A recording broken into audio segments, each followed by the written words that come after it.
Question है कि gas bubble formed from an explosion under water oscillations with the time period proportional to the, ये सब ऊपर वाली लाइन समझ में नहीं आ रही, कोई बात नहीं, मेन आपको इक्वेशन से मतलब है। टाइम पीरियड दे रखा है proportional to P for pressure, pressure की पावर A, डेंसिटी की पावर B, यहाँ पे D फॉर डेंसिटी और E फॉर एनर्जी, E की पावर C। P यहाँ पे क्या है? प्रेशर, D क्या यहाँ पे? डेंसिटी और E क्या यहाँ पे? और T मतलब क्या यहाँ पे? Time. What is the value of A, B and C are? A, B, C की वैल्यू पूछिए।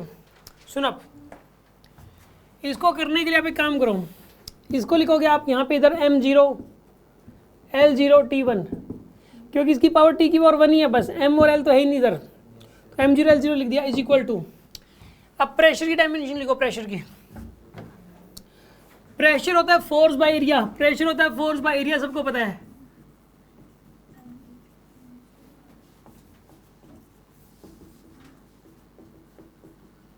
ये आएगा आपके पास, ठीक है ना?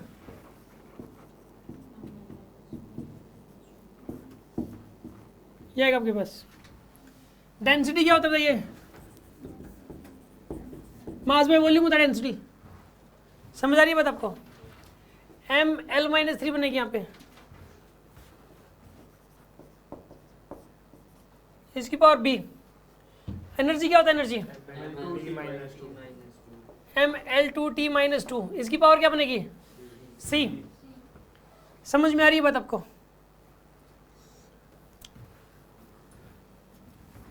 अब सुनो, आप इधर लिखो m की पावर 0, L की पावर 0, T की पावर 1 इज इक्वल्स टू, यहाँ पे आएगा m की पावर A, L की पावर -A, T की पावर -2A, फिर लिखोगे m की पावर B, L की पावर -3B, m की पावर C, L की पावर 2C, T की पावर -2C। अब लिखोगे M0 L0 T1 is equals to m की power A plus B plus C, A plus B plus C, और L की power -A -3B plus 2C, और T की power बताइए -2A -2C। अब देखो आप यहाँ पर m की पावर को और यहाँ पर m की पावर को इक्वेट कर दो, एक इक्वेशन तो यहाँ से बन जाएगी, तो A plus B plus C ये तो हो जाएगा 0, और L की पावर और यहाँ पर L की पावर को इक्वेट कर दो, -A plus 2C is equal to 0, एक इक्वेशन बनेगी। इसको और इसको इक्वेट कर दो, इस दोनों की पावर को, -2C इक्वल टू 1। अब ये पूछा गया है कि A, B और C की वैल्यू बताओ, इसमें पुट कर करके देख लो यार कौन सी सेट बैठती है ना, तो ना ये सोल्व नहीं हो पाएगा, टाइम लग जाएगा इसमें बहुत, क्योंकि मैथमेटिक्स ही है। और अब फिजिक्स में हम करते क्या है कि जैसे ना इसने बोला है कि A की वैल्यू 1, A ऑप्शन में क्या बोला है इसने?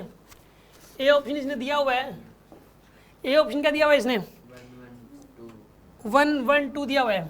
A की वैल्यू 1, B की वैल्यू 1 और C की वैल्यू 2, पुट करके देखो आप, इसमें 1 + 1 + 2 करोगे 0 बनेगा क्या? एक भी इक्वेशन सेट नहीं बैठ रही, इसका मतलब गलत है ये, A ऑप्शन तो नहीं आता भाई आंसर में, पक्का नहीं आएगा। तो B ऑप्शन में दिया हुआ है x की वैल्यू 1/2 और z की वैल्यू दे रखी है 1/2, मतलब z मतलब क्या हुआ? C, z का मतलब इन्हें C दे रखा है ये, नहीं z नहीं है ये, मैंने और कुछ देख लिया। x की वैल्यू 1, B की वैल्यू सॉरी A की वैल्यू 1, B की वैल्यू क्या दे रखी है 2 और C की वैल्यू, पुट करके देखो यार, यही सेट नहीं हो रही, आगे चेक ही नहीं करोगे जब आप एक ही फिट नहीं बैठ रही जब, तो आगे क्यों चेक करोगे? ये भी गलत है। सी ऑप्शन में 5/6 1/2 1/3, पुट करके देखो 5/6 1/2 1/3, सारे पॉजिटिव पुट कर दिए, 0 आया, अभी भी नहीं बनता 0, तो बच गया डी ऑप्शन, वही बनेगा, चेक करके देख लो आप, पुट करके किसी में भी पुट करके देख लो, उसी में सेट बैठेगा, तीनों में ही सेट बैठेगा ये, ठीक है। किसी एक में भी सेट ना बैठे तो ये भी नहीं हो सकता, फिर तीनों में ही सेट बैठना जरूरी है, चाहे किसी एक में करवा दो बस बात खत्म, क्योंकि बाकी तीन तो है ही नहीं, बाकी तीन तो है ही नहीं, चौथा यही ऑप्शन बच गया। इस तरीके से करोगे आप इस क्वेश्चन को। हाँ जी, समझ में आ गया आपको? ये डाउट हो तो बताओ इसमें। ये क्वेश्चन समझ में आया कि नहीं आया? कितने स्टूडेंट्स को समझ में आ गया ये? सर वहाँ पे वैसे इसको ये प्रोपोर्शनल होता है तो इसको इक्वल में स्टैंड लगाते हैं। यहाँ पे प्रोपोर्शनल की कह रहा है कि सर ये प्रोपोर्शनल था, इक्वल टू कैसे लगा दिया? यहाँ पे ना एक काम करो, इक्वल टू लगाए, कोई ना कोई प्रोपोर्शनल कॉन्स्टेंट के तो लिखते ही हैं, कोई ना कोई कॉन्स्टेंट लिख दो के, लेकिन उसकी कोई डायमेंशन तो नहीं होती। डायमेंशनल फॉर्मूला लिखेंगे तो यहाँ इक्वल टू लगा सकते हैं, कोई दिक्कत नहीं है। यहाँ प्रोपोर्शनल भले ये हो, अगर डायमेंशन वाइज लिख रहे हो, सबकी डायमेंशन पुट कर रहे हो, तो प्रोपोर्शनल का इक्वल कहीं पर भी बना सकते हो, यहाँ या नहीं। ठीक है, और कोई डाउट किसी के मन में? हाँ जी, समझ में आया नहीं आया? क्या प्रॉब्लम बताओ, इसमें कुछ चीज़ समझ नहीं आई हो तो?